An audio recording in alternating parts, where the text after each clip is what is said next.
সাইডে সুন্দরই লাগতেছে কালেমা লেখায় বাসটির ইয়াতে। তাই ভয়ভীতি জয় করে এই সামনের দিকে এগিয়ে চলছি। রাস্তাটা খুবই নিঝুম একটি রাস্তা। এই রাস্তা দিয়ে ভয় ভয় লাগতেছে। এই বনচকি কবরস্থান এবং ঈদগাহ মাঠ। আসসালামু আলাইকুম রহমতুল্লাহ বারাকাতু। বাইকার্স ভাই ও বেড়াদার, কেমন আছেন সকলে?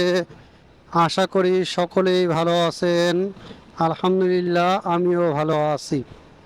আজকে যাচ্ছি বাড়ির দিকে। এখন বাজে 8টা 19 রাত্রে।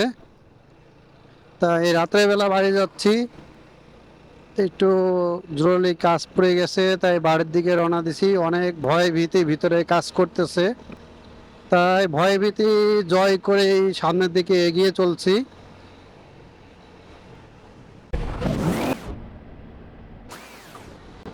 টোল প্লাজার খুব কাছেই চলে এসেছি, নিকটবর্তী চলে এসেছি।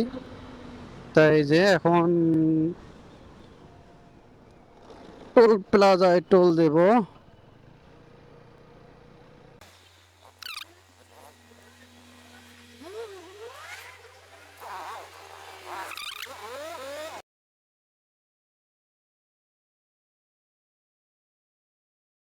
তা রাত্রেবেলা এই পারে আমি যে রুলসটা ফলো করতেছি বাইক রাইডিং এর ক্ষেত্রে, সেটা হচ্ছে কিছু কিছু সময় যে বাসের পিছনে আমি রাইড করতেছি, আবার কিছু কিছু সময় ওভারটেক করতেছি।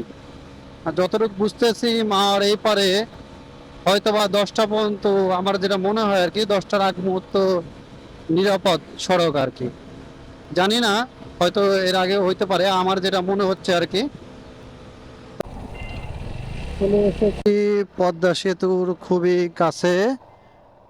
ট্রেন যাচ্ছে সাইড দিয়ে, জানি না ট্রেনটাকে ধরতে পারবো কিনা। মনে হয় ট্রেনের সাথে ধরতে পারবো এরকম মনে হচ্ছে, তাই ভালোই লাগতেছে। ট্রেনও যাবে, আমিও যাব একসাথে। এই যে চলে এসেছি পদ্মা সেতু। হাসিনা আপা বলেছিল টুপুস করে ফেলে দিব। কাকে জন্য বলেছিল কথাটা?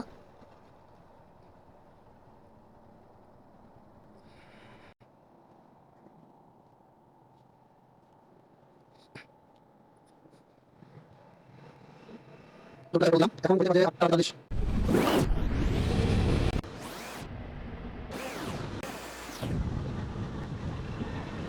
তাই সাইডে দেখতে পারতেছেন এই যে কালেমা লেখা।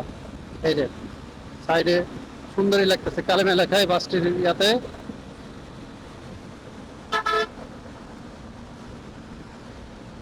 অনেক স্পিডে টানতেছে।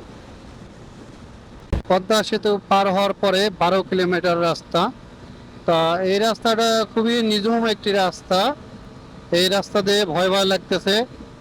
এই মুহূর্তে আছি আমি পাঁচচরে ঢাকা মা এক্সপ্রেসওয়েতে। তা পাঁচচর ক্রস করতেছি।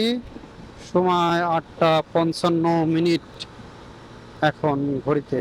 তা ভালোই একটু একটু ঠান্ডা লাগতেছে। এই যে কুয়াশা কুয়াশা ভাব কিন্তু একটা এক্সপ্রেস। এসেছি ভাঙ্গার মোড়, সেই বিখ্যাত রাস্তা। আরে রে রে রে রে, চলে এসেছি বিখ্যাত রাস্তায়। শুকর আলহামদুলিল্লাহ, ভালো ভালাই মতো চলে এসেছি সেই বিখ্যাত রাস্তায়। সুজা মগো ফরিদপুর, ডাইনে মগো বরিশাল। কি এর মগো? এই মগো না তো, বরিশাল লেগো। আমাগো আমাগো আমাগো হইছে ফরিদপুর। এই যে সোজা ফরিদপুর চলে যাচ্ছে, ফরিদপুর বরিশাল। তুমি বামে যাও বামে যাও। হ্যাঁ ঢুকি পড়ো বামে, আমরা যাই সোজা ফরিদপুর। সিনা টান টান করে ফরিদপুরে ঢুকে পড়তেছি। যাক, যোগ করলাম যারা ফরিদপুর বরিশালের আছেন, মাইন্ড করবেন না, একটু মজা করলাম আর কি।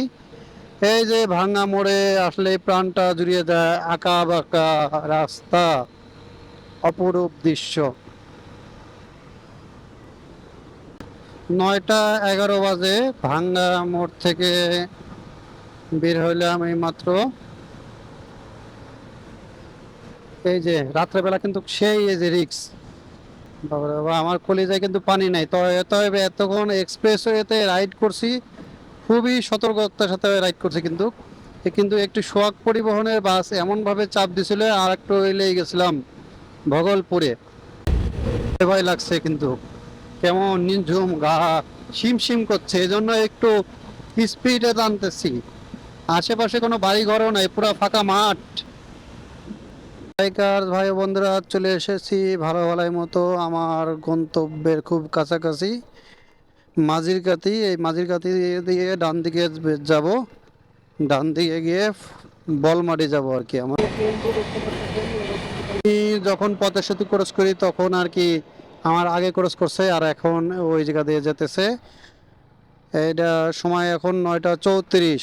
এটা হচ্ছে মাঝিরগাতি, মাঝিরগাতি, হ্যাঁ মাঝিরগাতি দিয়ে ঢুকলাম পরে। আর এই জায়গার জন্য কি একটা রেল স্টেশন নাম ছিল, যাই হোক ওটা আমার মনে নাই, ওটা ছবিটা তোলা আছে, সেটা স্ক্রিনে দেখিয়ে দেব। এই স্টেশনের সামনে দিয়ে আমার ট্রেনটি ক্রস করলো, স্টেশনের নামটি স্ক্রিনে দেখিয়ে দিব।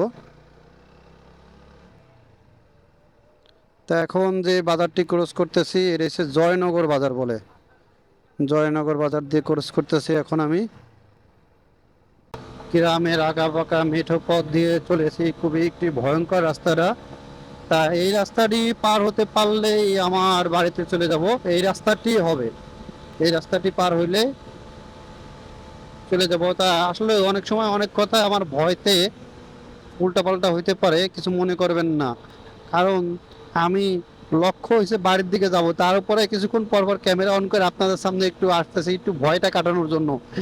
কথাটা বললে মোর বুকে একটু সাহস হয় আর কি, আপনাদের সাথে যে কথাটা বলি তাহলে বুকের সাহসটা হবে, আমার রাইডটা করতে খুব সহজ হবে। এই জন্য খুবই সহজেই চলে এসেছি। শীতল বাতাস, অন্যরকম একটি পরিবেশে চলে এসেছি। তা চলে এসেছি বনচকি। এই বনচকিতে আমরা কয়েক গ্রামের মানুষ মিলে একত্রিত হয়ে ঈদের নামাজ আদায় করি, ঈদ উল ফিতর এবং ঈদ উল আজহার। এই যে বনচকি কবরস্থান ডান পাশে, একটি মাঠ।